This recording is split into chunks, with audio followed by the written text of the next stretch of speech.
Você sabe a diferença entre identidade de gênero e orientação sexual? Você já ouviu falar em disforia de gênero? Esse programa é para você que tem dúvidas ou que quer entender melhor sobre o universo LGBT.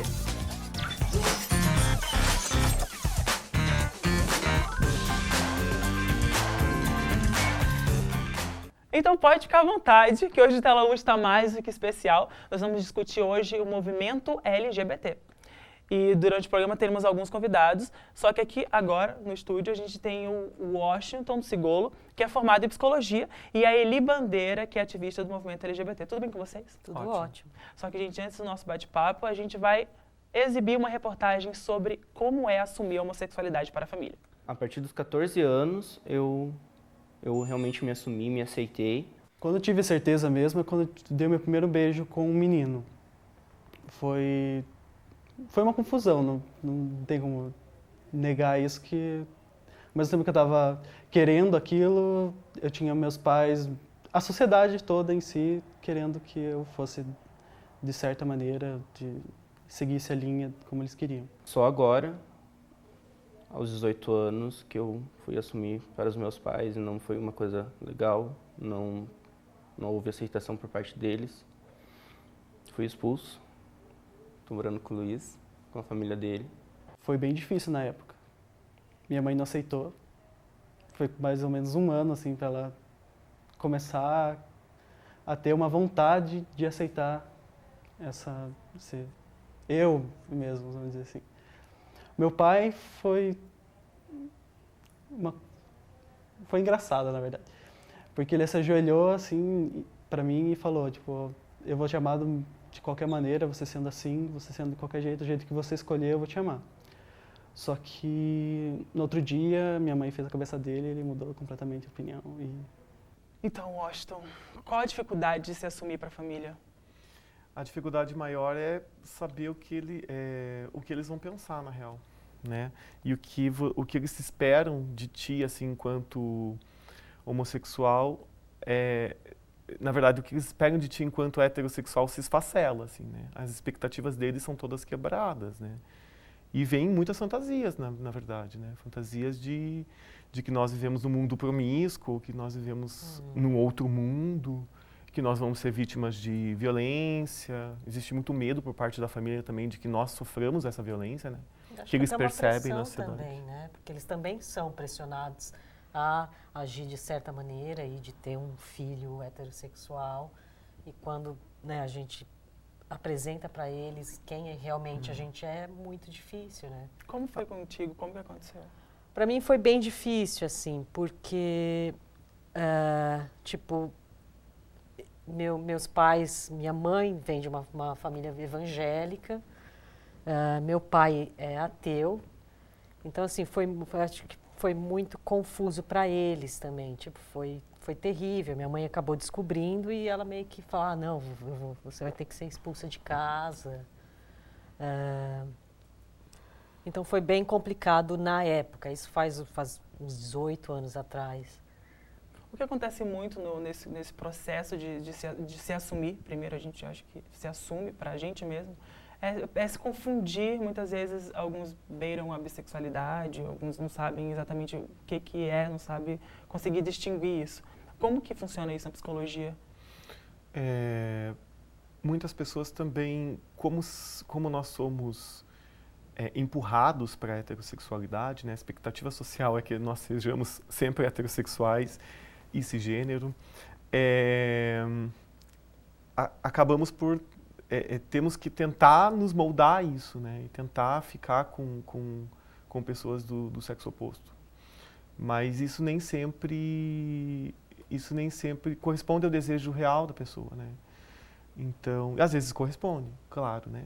Obviamente, a bissexualidade é uma possibilidade de sexualidade humana, tanto quanto a homossexualidade ou a heterossexualidade. Tão natural quanto, né? Aconteceu contigo, Eli? Eu acho que eu desde muito pequena, assim, eu já senti essa atração natural. Tipo, eu até achava os menininhos bonitinhos e tal, mas eu tinha sentia muito mais uma coisa natural para as meninas, para as minhas amigas. Mas, tipo, eu acho que a minha maior confusão era de eu ter que, tipo, se entrar na heterossexualidade por pressão, né? Eu acho que essa era mais uma opressão mesmo, né? Washington, como que a psicologia trabalha essa questão de se assumir para mim mesmo e me assumir para o público, para as pessoas de fora? Como que a psicologia trata isso? Se você pensar dentro da clínica, essa aceitação, ela deve existir justamente para que o sujeito possa ser feliz, né, Davi? Porque a sexualidade e a afetividade fazem parte da felicidade da gente, né? Então, a partir do momento que o sujeito consegue atuar no mundo, ou seja, ficar com outras pessoas do mesmo gênero e ter relações satisfatórias, sexuais, afetivas ou afetivos sexuais, tanto melhor. Então, isso é trabalhar em terapia mesmo, né? Pela história dos meninos que a gente viu na reportagem, a família eu não sei dizer... Um alicerce, né? Eu não sei se a palavra correta seria um problema, mas além da família, quais são os principais motivos que o jovem gay mais busca a psicologia, mais busca o psicólogo? A não aceitação social, Davi. Como ele mesmo falou, assim, tipo, você arranjar um emprego, ou os amigos, ou o próprio grupo de amigos que não te aceita. Exatamente. Tá? Os outros familiares de outros convívios, tá? O seu trabalho, se o jovem está começando a trabalhar, por exemplo, ele pode não ser aceito no trabalho, que é muito comum. Depende do trabalho também, por exemplo, um homem homossexual ser aceito numa metalúrgica é um pouco mais difícil do que um homem homossexual ser aceito num salão, porque a homossexualidade, infelizmente, ainda é muito olhada como restrita e olhada como em alguns lugares ela pode existir, em outros não. Mas isso isso não corresponde à realidade. Como que o jovem trabalha em si mesmo, sempre sem ser necessário a psicologia, essa questão de se aceitar? Qual dicas que você dá, de repente, se tiver alguma dica? Perceber que a sua sexualidade é tão possível e tão digna quanto a heterossexualidade. Perceber que o seu desejo também é... muito importante buscar grupos de suporte, amigos, entendeu? Verdade. Eu acho que porque Grupos de muita apoio. gente, né, não tem um suporte dentro de casa. Então, eu acho que é essencial que você tenha uma convivência com pessoas que vê você como uma pessoa totalmente natural e que tem muita capacidade além da sua, né, definição de sexualidade. A sociedade tem muita culpa nisso, assim, de estipular, porque tem muita gente, por exemplo, que costuma falar que isso não é uma orientação, é uma opção. E é exatamente isso que eu queria também saber de ti, até para diferenciar isso, para deixar claro para quem estiver assistindo, o que é essa diferença entre opção e orientação. A orientação, Davi, ela diz respeito à orientação do desejo humano, tá? Então, assim, quando eu falo que eu tenho a minha orientação sexual é homossexual, quer dizer que o desejo que eu tenho afetivo sexual é por um outro homem, por uma pessoa do mesmo gênero. Quando nós falamos em opção, nós tomamos uma palavra que pressupõe que seja algo consciente, tá? E a sexualidade humana não é consciente. Então, quando você fala em opção, parece que o indivíduo, em algum momento, sentou num banquinho e escolheu, né, se ele queria ser homo ou heterossexual. Isso não é o que nós percebemos na clínica, por exemplo, e nem quando nos olhamos para nós mesmos, né? Essas questões te motivaram a ser ativista no movimento LGBT? O que mais te motivou? Eu acho que o que mais motivou é quando eu comecei a rever os meus próprios privilégios, assim, né? Eu, uma pessoa cis, branca, e eu acho que eu percebo que quem está, na periferia e em regiões, difícil acesso de informação, a aceitação, né, como uma coisa natural, é muito mais difícil. Então, eu acho que esse foi um dos pontos principais, assim, que, eu acho que eu preciso levantar uma bandeira, eu acho que precisa, né, de mais vozes para poder que todo mundo aceite que é totalmente cabível e possível levar uma vida como um homossexual, né? Eli, muito obrigado pela tua contribuição hoje para o nosso programa, para o Telão Especial. Acho que a gente tinha muito mais coisas para falar, mas acho que foi bem esclarecedor nesse tema que a gente ficou. Você pode dar suas considerações finais. Não, obrigado vocês por ter essa oportunidade de poder abrir um diálogo e um debate sadio e que possa alcançar, né, mais e mais pessoas sobre quão natural é ser lésbica, gay.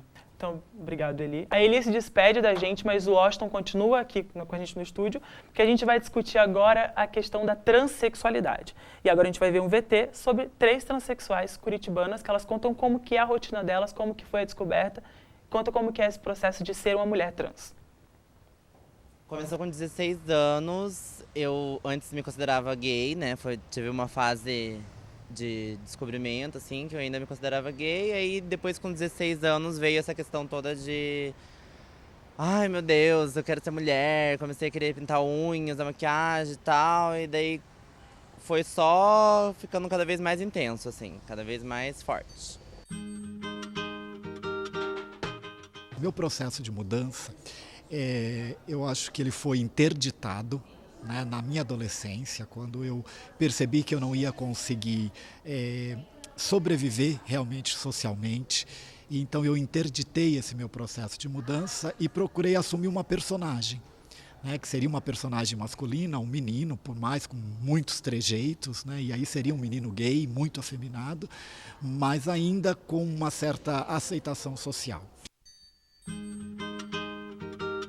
Como eu sempre fui muito feminina, desde pequena, eu cresci como uma menina mesmo. Então, eu era criança e minha mãe comprava calça de menino pra mim, mas tinha que apertar a cintura porque eu tinha a cintura muito fina e tal. Então, sempre fui muito feminina. Quando eu me diagnostiquei transexual, foi totalmente natural, assim, eu começar a me vestir como mulher, fazer todo o tratamento, deixar o cabelo crescer. Tem bastante preconceito, sim, com trans, ainda não é, assim, aquela coisa vista como comum.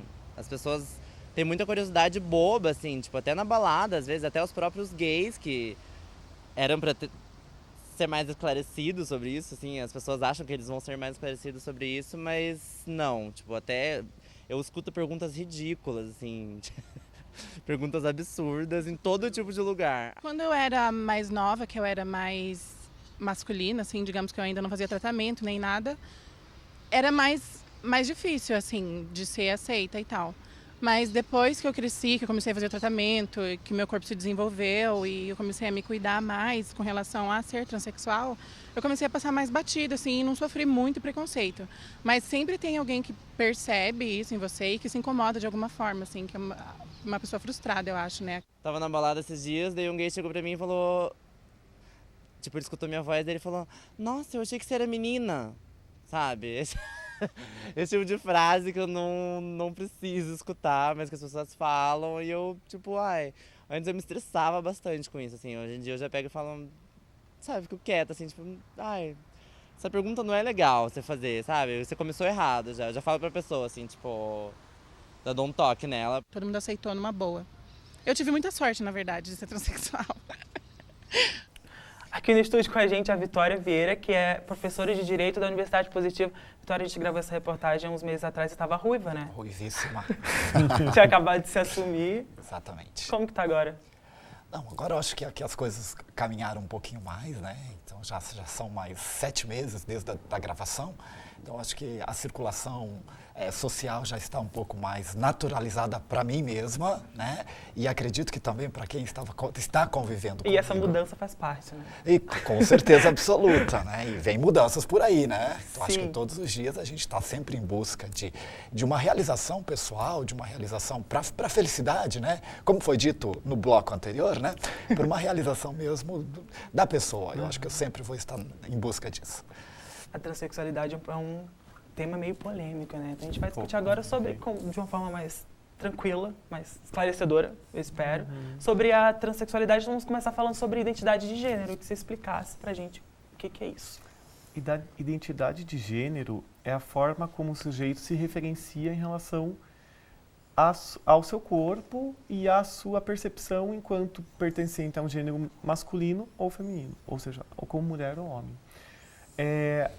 Por exemplo, vou dar um exemplo, tá? Eu me considero um homem cisgênero. Por que cisgênero? Porque desde a minha infância foi atribuído a mim o lugar de homem e a performatividade de homem na sociedade, ou seja, brinquedos de homem, roupas de homem. E eu olhei para aquilo e falei, ok, eu sou um homem. É isso mesmo. E para mim tá tranquilo, isso faz parte de mim. Me entendo como homem, né? Me percebo como homem, né? E para mim isso é natural. Então, Vitória, quando foi que tu te descobriu transexual? Tu teve certeza disso? Pois Davi, essa é uma questão muito importante e interessante para a gente refletir a respeito, né? Eu acho que, pegando o gancho do que o Washington disse para a gente, né, do reconhecimento do próprio corpo e se reconhecer ou não como o corpo biológico com que a gente veio ao mundo, né? Eu, desde do momento que eu consigo lembrar da minha existência como um cidadão social, como a participação de cidadão social e relacionamento com a família, eu nunca me identifiquei com o meu corpo biológico, né? Por mais que eu tivesse uma genitália masculina, isso não fazia parte do meu corpo, né? Isso não fazia parte da minha identidade, né, enquanto uma pessoa física. E eu acredito, então, que desde muito cedo. Então vamos falar sobre a orientação sexual, porque tem muita gente que confunde, que acha que por ser transexual, a orientação sexual dela é necessariamente contrária ao que ela se transformou.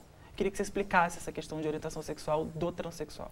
A orientação sexual e a identidade de gênero não devem ser confundidas, sabe, Davi? Sim. Uma coisa é a percepção de você enquanto sujeito em relação ao seu corpo, que pode ser cisgênero, como é o meu caso, ou transgênero, como é o caso da Vitória. E a orientação sexual é a orientação do desejo e da sexualidade por uma outra pessoa, de um gênero ou de outro, tá? Então, por exemplo, vou dar um exemplo. A Vitória é uma mulher transexual, tá? A Vitória, não sei qual é a sua orientação, mas vamos supor, a Vitória pode se interessar por homens, por mulheres, ou por ambos, ou por nenhum. E esses homens e mulheres podem ser cisgênero ou transgênero. Então, a mesma coisa, uma pessoa cisgênero. Tá? Eu sou um homem, eu posso me interessar por um homem, uma mulher, ou os dois, ou nenhum, trans ou cis. Então, você quer aproveitar e explicar pra gente o que é a disforia de gênero? Olha, Davi, algumas perspectivas da psicologia trabalham com uma visão mais patologizante, tá? Outras não. A psiquiatria ainda mantém essa diferença entre a percepção do sujeito de si e do corpo, né, do corpo físico, como uma patologia, né, que seria a disforia de gênero. Mas muitas perspectivas da psicologia trabalham de uma forma mais libertadora, não patologizando o sujeito, porque acreditamos que o sofrimento não vem dessa descoberta, e sim dessa descoberta perante a sociedade, perante os outros e perante o que esperam de nós. Né? Você teve dúvidas no começo, assim? Porque tem alguns que eu conversei com algumas meninas da matéria que elas ficavam, eu achava que era bissexual, eu achava que era gay. Eu queria saber como que foi esse processo em ti, assim, como... Pois é, Davi, como eu falei anteriormente, eu nunca me vi menino, né? Eu sempre me reconhecia menina, por mais que, como eu falei, eu tivesse uma genitália masculina. Então eu nunca tive dúvidas de que eu não me enquadraria naquilo que o meu registro de nascimento mostrava, né? E naquilo que a minha família me direcionava enquanto um comportamento de menino. Eu nunca me reconheci. Mas por conta de você conviver com uma família e conviver dentro de uma sociedade que te leva para uma padronização, eu fiz, portanto, um bom período da minha vida, uma obediência a essas regras sociais. Né? E por obediência às regras sociais, eu assumi, portanto, uma personagem masculina, certo? Por mais que eu não me reconhecesse nela. E levei essa minha personagem por um bom tempo da minha vida. Né? Então, acredito que a forma como a gente olha para o assumir ou não foi muito dificultoso para mim. Quais foram as dificuldades que tu encontrou lá fora? Lá fora, a primeira questão foi de não conseguir realmente, na minha adolescência, perceber que eu teria condições de sobrevivência se eu assumisse a minha transexualidade naquela época. Vitória, tu é professora universitária. Certo. Poderia dizer se chegar na sala de aula foi o teu maior desafio ou não? O meu maior, eu acho que quando eu assumi a minha transição social, a primeira questão foi refletir sobre como as pessoas à minha volta também iriam transicionar comigo, certo? Porque a transição não foi só minha. A transição foi da minha família e continua sendo. Né? A transição foram dos meus amigos e continua sendo. E aqui no trabalho não foi diferente. Né? O que me preocupava muito era, sim, o trabalho. Né? Por mais que eu tivesse, quando eu anunciei a transição social, eu tive apoio dos alunos, eu tive apoio de uma boa parte dos colegas de profissão, né? Mas mesmo assim a grande dificuldade foi circular no universo profissional. Né? Hoje, obviamente, tem outros espaços que me preocupam, certo? Mas me preocupam por outras questões, né? De como é que as pessoas vão reagir, as que me conheciam antes, como é que elas vão me reagir ao me ver hoje. Né? Washington, uma coisa que é um ponto assim, a se discutir, é que tem muita gente que acha que para ser um transexual ela precisa necessariamente mudar de sexo. Eu queria que você esclarecesse essa. Não necessariamente precisa haver uma cirurgia de redesignação sexual, que Sim. é como se chama, né? Sim. Porque a identidade de gênero não necessariamente passa pela retirada da genitália, ou mudança, modificação, né, melhor dizendo, porque eu não posso falar em retirada no caso de homens trans. Não necessariamente passa. Porque a nossa percepção enquanto identidade sexual, a percepção da nossa identidade sexual não passa pelo corpo necessariamente, não passa só pelo corpo. Né? Então, ela passa por uma construção de homem e de mulher que é muito mais subjetiva do que física. Então, Vitória, é nítido que a sociedade ela não está pronta para o transexual ainda. Eu queria saber, tu como no campo da universidade, da sala de aula, como que tu vê isso? Olha, Davi, pois é, eu acho que é uma questão interessante, uma questão importante. Inclusive, eu acho que eu estou num lugar tranquilo, né? O meu lugar é um lugar tranquilo, né? Porque, veja, a minha transição foi feita já como professora universitária, né, com um espaço profissional conquistado. Eu acho que esse espaço profissional, essa conquista, eu acho, dentro do espaço profissional me favoreceu muito. Né? E o que eu sinto hoje dentro da minha sala de aula é um comportamento muito normal dos alunos. Obviamente, um ou outro a gente percebe que ainda tem um certo distanciamento, mas é quase que naturalizado a presença da professora. Né? Tanto é que eles não tocam no assunto, os alunos não perguntam, eu também não preciso, né, me justificar ou falar da minha identidade de gênero, mas é muito naturalizado as questões que são discutidas e a forma como eles me respeitam. O que, infelizmente, a gente não transpõe isso para todas as questões sociais. Né? Porque, como você mesmo disse, a questão da transexualidade ela ainda é vista como um tabu muito grande dentro da sociedade e nós não temos realmente mecanismos de quebra do grande preconceito e do grande estereótipo que rondam os transexuais, especialmente as garotas transexuais, que sempre são vistas, né, por um subemprego ou realmente na prostituição ou marginalidade. Né? Acredito que o passo que nós precisamos dar agora é mostrar para a sociedade que é possível e que todas as pessoas têm o direito de ter um bom emprego, primeiro, de ter uma boa escolaridade, né? E a escola precisaria enfrentar um pouco, junto com os alunos, e especialmente se está identificado um aluno trans ou uma aluna trans, enfrentar com eles esses desafios. E ao enfrentar com eles esses desafios, também prepará-los para uma vida profissional como de uma pessoa cisgênero. Porque a transexualidade ou ser cisgênero não invalida justamente as capacidades que as pessoas possuem.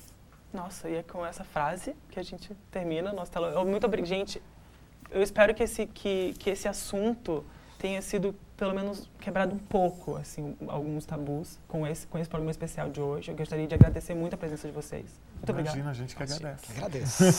A possibilidade de falar. Eu acho que é um assunto que tem que ser realmente discutido e a gente, quanto mais levar isso, agora pegando a minha opinião, né? Acho que quanto mais se leva isso para as pessoas, quanto mais se assiste, quanto mais se vê, quanto mais se lê sobre isso, quanto mais se tem contato, isso. mais a gente pode ter uma função educadora. Mais desmistifica uma coisa que nem é tão... Está sempre presente no nosso dia a dia, né?